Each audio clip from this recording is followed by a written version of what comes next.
and we don't see enough British armour driving around, I think, these days. And this saw an awful lot of service, the Churchill, and despite its slightly rocky beginnings, it's actually a very successful vehicle.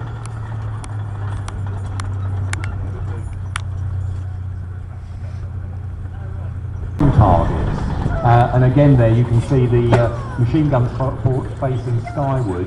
The motorised turret on the back actually took power off the main engines too, so it could spin around quickly, and the sides of the rear cab would drop down so they could actually bring it to fire in the ground roll, sort of horizontally at the enemy position. But for a lot of armies around the world, this became the standard armoured personnel carrier, so it could carry a small troop of men in the back, and it could be adapted for a huge number of other roles. So you'll see them being used from everything from command posts to ambulances to, after the war in the British service, we used them for recovery in what was called light aid detachments. So they'd have a crane and perhaps a workshop unit in the back to help recover armoured vehicles.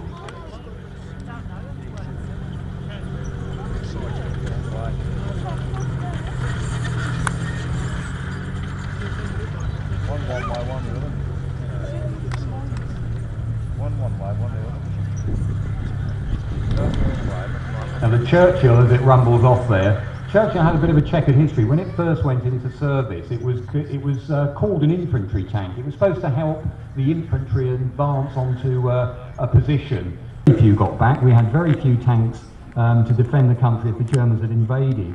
They decided to keep the factories going, making the 2-pounder gun, as opposed to switching over to the bigger 6-pounder, because that would have stopped production, taken time, and the worry was the Germans might have invaded at any moment. So you'd rather have a 2-pounder today than the promise of a 6-pounder in the future. And it's perhaps one of the reasons why our own tank design slowed up a bit in the Second World War. Now this particular vehicle, it's got the 6-pounder. They also fitted the Mark IV with a 75mm gun, which was a British version of the American 75mm rebored out. This was an effective anti-tank gun. It could fire an effective anti-tank round, in other words, an armour-piercing round, but as you can imagine, it's nowhere near as powerful as those bigger guns on the heavier German tanks towards the end of the war. We tried to put a 17-pounder, the next size up British anti-tank gun, onto a Churchill vehicle. They tried that, and we've got the example in the museum. It was called Black Prince.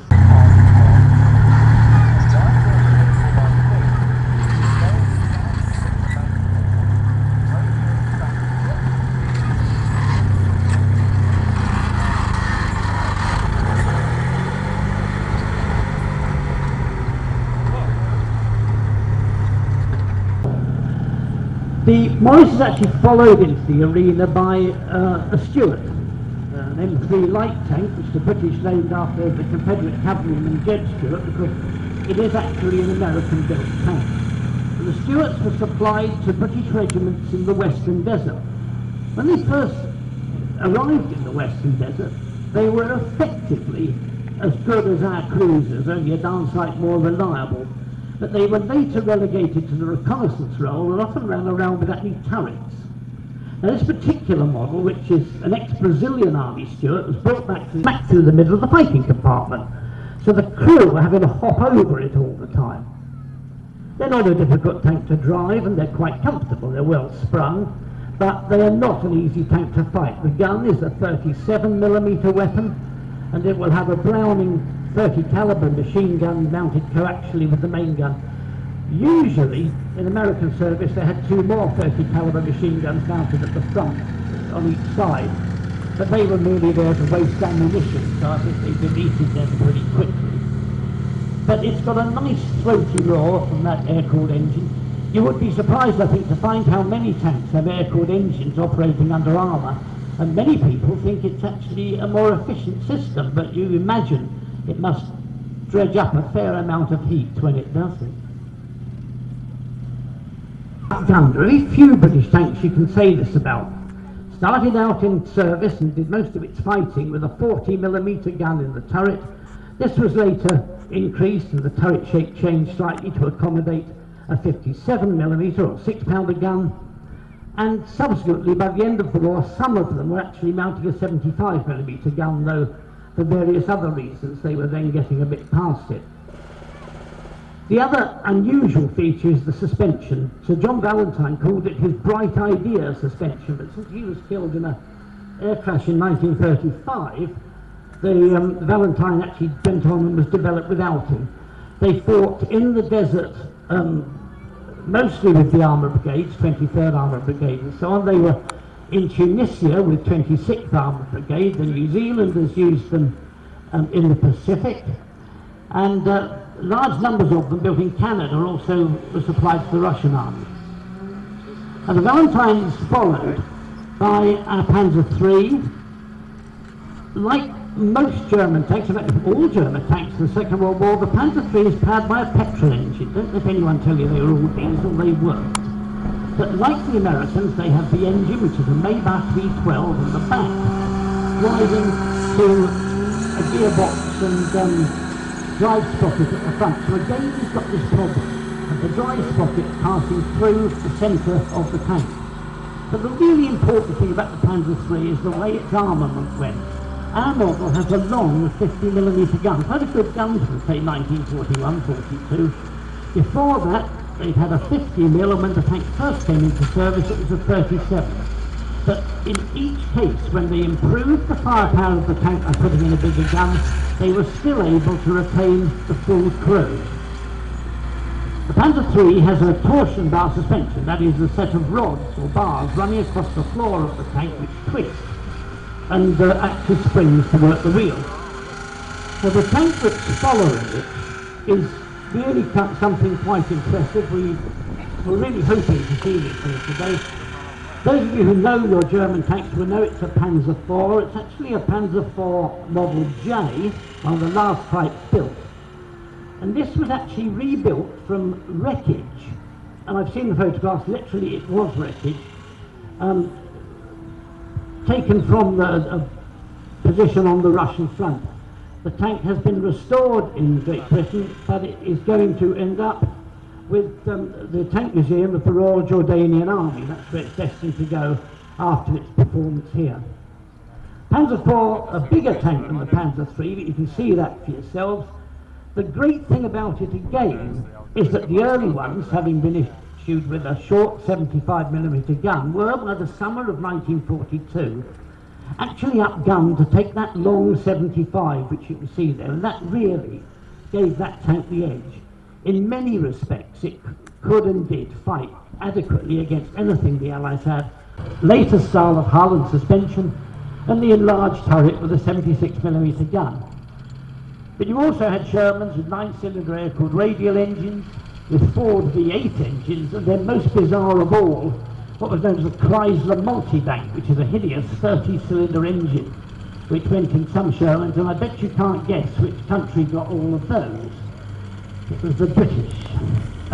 Horrible engine, terribly unreliable, but beloved of tank crews of the British Army, and our Shermans from D-Day onwards, and indeed from early in that, did some very fine performances in North West Europe up against tanks that were fewer in number, but a lot more powerful. British tank design had been eclipsed for quite a long time, largely due, as we were saying before, problems that had been encountered with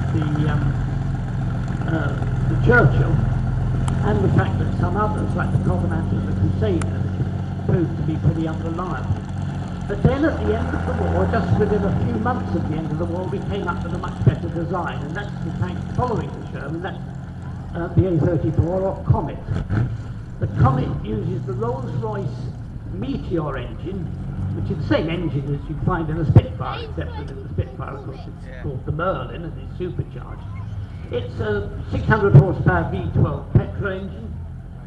Push that tank along at a railroad speed, and the other thing Comet has got, it's not the last tanks ever built with this feature, that is the American Christie suspension. That involves coil springs sandwiched between the frames of the tank and fairly large diameter road wheels. Comets were used by a number of regiments, 23rd Hussars had them, a number of others, towards the last months of the war, they could take on a Tiger and beat it. The gun is actually a version of the famous British 17-pounder. It was known in its day as the 77mm, though it's actually 7.6 or 76.2, just the same as on the Sherman Firefly.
Who is in the turret there, I hope. This is a Mark IV.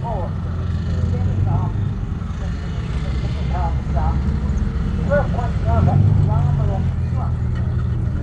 Something in the region of 176. It's not much from German type. The tank has a welded hull and a cast turret. But it's powered by a Benjamin 12-cylinder horizontally opposed engine run on the tank. The tank is not that powerful. The dear-old Churchill started my problems on the line. It's Stuart rather than that for business the western desert of the Russian swamp.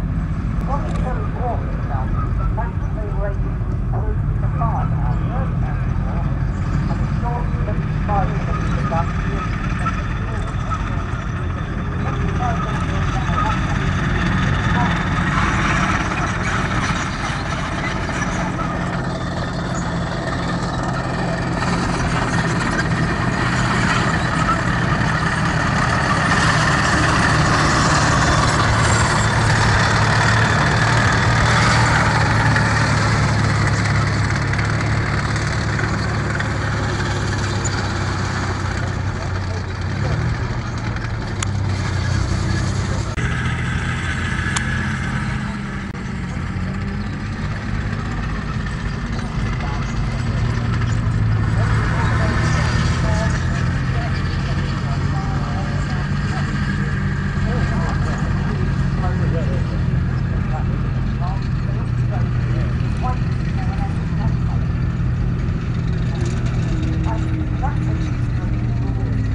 with the rolls and yeah, that's the bank of what it's along. So basically actually another thing to say. But in the end, I think you've got more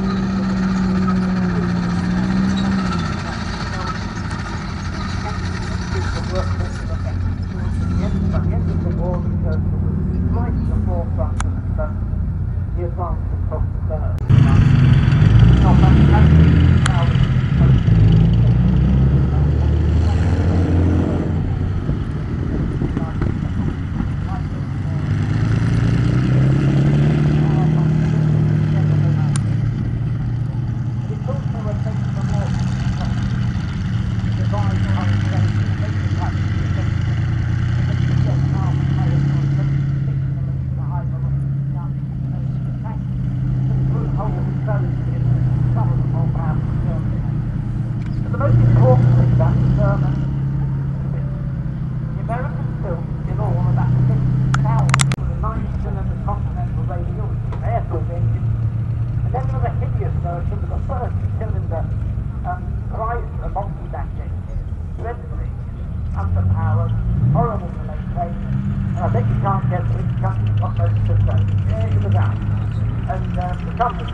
Predominantly on this so-called 77 minutes went back into 76.2 minutes, the same gun.